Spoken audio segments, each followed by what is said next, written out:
চুরির বিচার দাবি করায় চট্টগ্রামের হাটহাজারীতে এক কলেজ শিক্ষার্থীকে বেধড়ক মারধর ও ছুরির আঘাতের অভিযোগ উঠেছে উপজেলা শ্রমিক দলের ক্রিয়া সম্পাদক মঞ্জুর বিরুদ্ধে। ঘটনাটি শুক্রবার রাতে হাটহাজারী উপজেলার মির্জাপুর ইউনিয়নের ২ নম্বর ওয়ার্ডের গলাচিপা এলাকায় ঘটে। স্থানীয় সূত্র থেকে জানা গেছে, এলাকায় ডাব চুরির ঘটনাকে কেন্দ্র করে একটি সালিশি বৈঠক চলছিল। এ সময় ওমরগনি MES কলেজের শিক্ষার্থী মঈনুদ্দিন ডাবের মালিককে উদ্দেশ্য করে চোরের বিচার হওয়া উচিত বলে মন্তব্য করেন। এতে ক্ষিপ্ত হয়ে কয়েকজন তাকে মারধরের হুমকি দেন। অভিযোগ রয়েছে, পরে উপজেলা শ্রমিক দলের ক্রিয়া সম্পাদক মঞ্জুকে ফোন করা হলে তিনি CNG যোগে ঘটনাস্থলে এসে মঈনুদ্দিনকে এলোপাথারিভাবে মারধর করেন এবং ছুরি দিয়ে আঘাত করেন। খবর পেয়ে মঈনুদ্দিনের বড় ভাই ও মা ঘটনাস্থলে গেলে তাদেরকেও মারধর ও হেনস্থার অভিযোগ পাওয়া গেছে। আমি আসার সময় এখানে ডাব চুরি বড় করতেছে, তখন বলছিলাম আমাদের উপদেষ্টাকে বলছি ডাব চুরি বিচার করতে। তখন ওরা কয়জন এসে আমার উপর হামলা করে। তারপর ওরা একজন মঞ্জুকে কল দিয়ে আনার সময় ওরা 2-3 চিনজে আসে। আসার পর মঞ্জু আমার ছুরি মেরে দিছে। মঞ্জু যারা আসছে আমরা ওদেরকে চিনি না, কোত্থেকে আনছে তাও জানি না। ওই মঞ্জু এসে আমার ছুরি মেরে দিছে। আমাকে রাতের 11:30টার দিকে কল দিছে, ওর আব্বু মোবাইল ধরে না যে। তারপর আমার ছেলে বড়টা মোবাইল ধরছে, বড়টা ধরে আসে বলতেছে, আব্বু আপনি কোথায়? আমি তোমার আব্বু ঘুম গেছে। আমি কেন? দিনকে মারতেছে।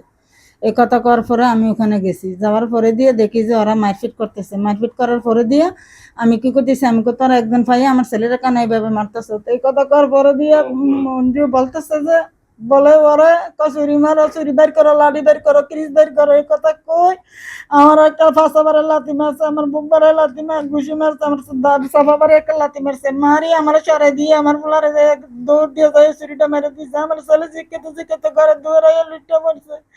এবার আমরা নিয়ে মেডিকেল যেতে নিয়েছি। আমরা দিকে যেতে দেন আর ভক্তদের বই রয়েছে, ওখানে 20-20 জন বই রয়েছে, ক্রিজ নিয়ে যেতে দেয় না। তারপর আমরা আবার নিচে নামছি, নামে আবার এখান থেকে ঘুরে বাইরে দিয়ে তারপর আমরা আমার ছেলে নিয়ে মেডিকেল গেছি। মেডিকেল থেকে রাতে 3:30 বাজে আমরা আসছি। আমি ঘরে শুয়েছিলাম, তো আমার ভাই আমাকে কল দিছিল। তো আমি শোয়ার থেকে উঠে আমার আব্বুকে বলছি, আব্বু ওই মঞ্জুর ভাই ওকে আমার ভাইকে নাকি মারতেছে। তোমার আব্বু বলতেছে যে কয় তুমি যে দেখো কি হয়। তারপরে আমি গেছি, আমার পিছিয়ে আমার আম্মু গেছে। যাওয়ার পরে তখন আমি যে লকিমকে বললাম, ভাই কি হচ্ছে? কয় এরকম তোমার ভাই আমাদের সাথে উজু করে দরগা বাজছে। তো পরে জানতে পারলাম যে কি ডাব চুরির বিষয়ে নাকি ওর সাথে দরগা বাজছে। তো আমি বলতেছি আচ্ছা যেটা হয়েছে আমরা এটা কালকে বসে সমাধান করব। তখন ওর ভাই বলছে কোনো সমাধান হবে না, কয় আমার ভাইকে আমি কল দিছি। তো ওর ভাই মঞ্জুকে কল দিছে।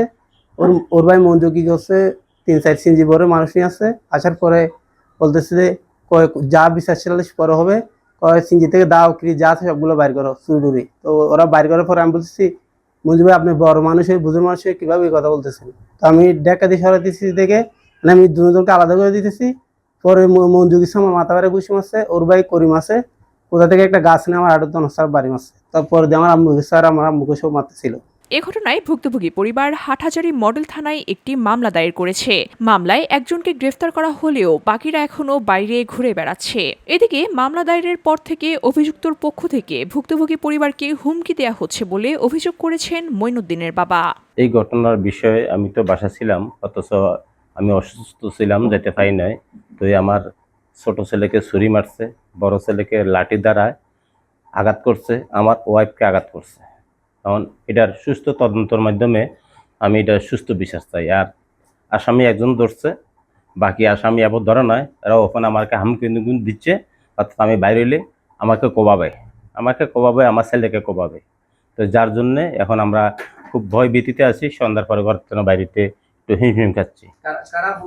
হুমকি দিচ্ছে বাকি আসামি যেগুলো আছে, এরা যে কোবাবে। এখন বাকি আসামি যেটা আছে ওইটাকে ছুটে আনলে কোবাবে, এলাকায় থাকতে দিবে না, আমাদের খুব হুমকি নামকি দিচ্ছে। যার জন্য আমরা সুস্থ তদন্তের ভিতরে এটার সুস্থ বিচার চাই আমরা। VOD Bangla news desk.